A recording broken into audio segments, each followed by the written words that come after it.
এইমাত্র এসআইআর নিয়ে নতুন নিয়ম ঘোষণা করলো নির্বাচন কমিশন। বন্ধুরা, এই একটি মাত্র ভুল করলেই এসআইআর এর ফাইনাল লিস্ট থেকে আপনার নাম পুরোপুরিভাবে বাতিল করে দেবে নির্বাচন কমিশন। শুধু নামেই বাতিল করবে না, আপনার 7 বছরের জেল পর্যন্ত হতে পারে, এমনটাই ঘোষণা করা হয়েছে নির্বাচন কমিশনারের তরফ থেকে। তো বন্ধুরা, এই নিয়ে কমিশনারের তরফ থেকে কি আপডেট উঠে এসেছে আজকের এই ভিডিওটিতে আপনাদেরকে এই বিষয়ে একদম বিস্তারিতভাবে জানিয়ে দেব। তো আশা রাখবো ভিডিওটিতে আপনারা প্রত্যেকেই প্রথম থেকেই শেষ পর্যন্ত সঙ্গে থাকবেন। তো বন্ধুরা, আপনারা প্রত্যেকেই জানেন যে এই মুহূর্তে নির্বাচন কমিশনারের তরফ থেকে এসআইআর কে নিয়ে একের পর এক কড়া ব্যবস্থা নেওয়া হচ্ছে, যাতে প্রত্যেকটি অবৈধ ভোটারের নাম এই তালিকায় প্রকাশিত করা না হয়। প্রত্যেকটি অবৈধ ভোটার, মৃত ভোটার, ডুপ্লিকেট ভোটার এবং স্থানান্তরিত ভোটারকে চিহ্নিত করে এই লিস্ট থেকে পুরোপুরিভাবে বাতিল করে দেওয়া হয়।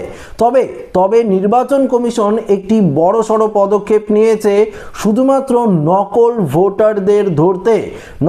ভোটারদের ধরতে বিশেষ পদক্ষেপ নেওয়া হয়েছে। একের পর এক বিশেষ অবজারভার যে টিম রয়েছে সেই টিমও প্রস্তুত করা হয়েছে, আবারও রিভেরিফিকেশনও শুরু করা হয়েছে। তবে এরই মধ্যে কমিশন সূত্রে একটি বড়সড় খবর উঠে এসেছে, যেই খবর নিয়ে আজকের এই ভিডিওটিতে আপনাদেরকে একদম বিস্তারিতভাবে জানাবো। তো বন্ধুরা, একটু মনোযোগ সহকারে যদি আপনারা দেখেন তাহলে পরিষ্কার বুঝতে পারবেন যে নির্বাচন কমিশনারের তরফ থেকে কি আপডেট দেওয়া হয়েছে। তো বন্ধুরা, সরাসরি আমরা দেখিয়ে দেব নির্বাচন কমিশনারের তরফ থেকে যে আপডেটটি ইতিমধ্যেই প্রকাশিত করা হয়েছে। সেই আপডেটে পরিষ্কারভাবে বলে দেওয়া রয়েছে, রাজ্যের মুখ্য নির্বাচনী আধিকারিকের সিওর দপ্তর ভোটার তালিকার বিশেষ নিবিড় সংশোধন পর্বে ভুয়ো ভোটার রুখতে এবার কিন্তু কড়া পদক্ষেপ ঘোষণা করলো। মঙ্গলবার এক লিখিত বিবৃতি দিয়ে কমিশন স্পষ্ট জানিয়েছে, এসআইআর প্রক্রিয়ায় কেউ সরকারি নথি বা পরিচয়পত্র জাল করলে আইন অনুযায়ী কঠিন শাস্তি কিন্তু পেতে হবে তাকে। দেখুন, এখানে কি কি নথির কথা বলা হয়েছে, কোন কোন নথি যদি আপনারা জাল করেন এবং যদি আপনারা ধরা পড়েন তাহলে কিন্তু আপনাদের 1 বছর নয়, 2 বছর নয়, এমনকি 3 বছরও নয়, 7 বছর আপনাদেরকে জেলে থাকতে হবে।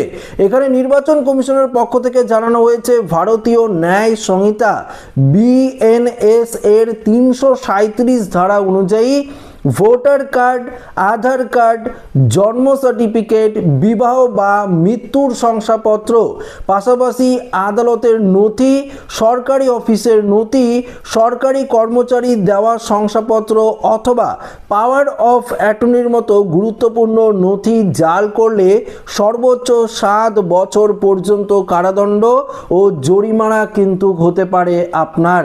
এসআইআর পর্বে জাল নথি জমা দেওয়ার ক্ষেত্রে একই শাস্তি প্রযোজ্য হবে। ভুয়ো ভোটার আটকাতে কমিশন এবার এই কঠোর হুঁশিয়ারি দিয়েছে। তো বন্ধুরা, বুঝতেই পারলেন, কেননা নির্বাচন কমিশন এটা স্পষ্টভাবে জানে যে আমাদের পশ্চিমবঙ্গে প্রচুর লোকের, একটি দুটো না, কয়েক হাজারও না, কয়েক কোটি লোকের হিয়ারিং পর্ব কিন্তু হবে। তো এই হিয়ারিং পর্বে যে নির্বাচন কমিশনারের তরফ থেকে 11টি নথির কথা বলা হয়েছে, সেই 11টি নথি অনেকের কাছেই কিন্তু নেই। তারা কি করবে? তারা জাল নথি দিয়ে এই ভোটার ভেরিফিকেশন করার কিন্তু ব্যবস্থা করতে পারে তারা, বা জাল নথি সংগ্রহ করে হিয়ারিংয়ে প্রেজেন্ট করতে পারে তারা। এমনকি অনেকেই নকল ভুয়ো বাবা মা বানিয়ে তারা ভোটার তালিকায় নিজের নাম তুলেছে। অনেকেই আবার বিভিন্ন পদ্ধতিতে অনেক দালাল ধরে অনেকেই কি করেছে, তারা কিন্তু বিভিন্ন ধরনের যে নথি, জন্ম সার্টিফিকেট থেকে শুরু করে ভোটার কার্ড, আধার কার্ড, এগুলো কিন্তু তারা বানিয়েছে। তো এগুলো তো সম্পূর্ণ ভুয়ো বা জাল।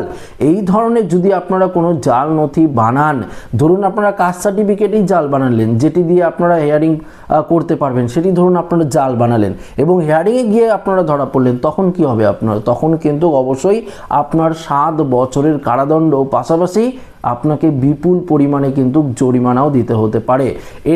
এটাই ইতিমধ্যে নির্বাচন কমিশনারের তরফ থেকে একদম কড়াকড়িভাবে লিখিত বিজ্ঞপ্তি দিয়ে কিন্তু জারি করা হয়েছে এই নিয়মটি। তো আশা রাখবো এই ভিডিওটি প্রত্যেকের ভালো লেগেছে। ভিডিওটি ভালো লাগলে লাইক করবেন, বন্ধুদের সাথে শেয়ার করবেন। যারা নতুন রয়েছেন, এখনও আমাদের এই চ্যানেলটিকে সাবস্ক্রাইব করেননি, চ্যানেলটিকে সাবস্ক্রাইব করে আমাদের সঙ্গে জুড়ে থাকবেন। ধন্যবাদ।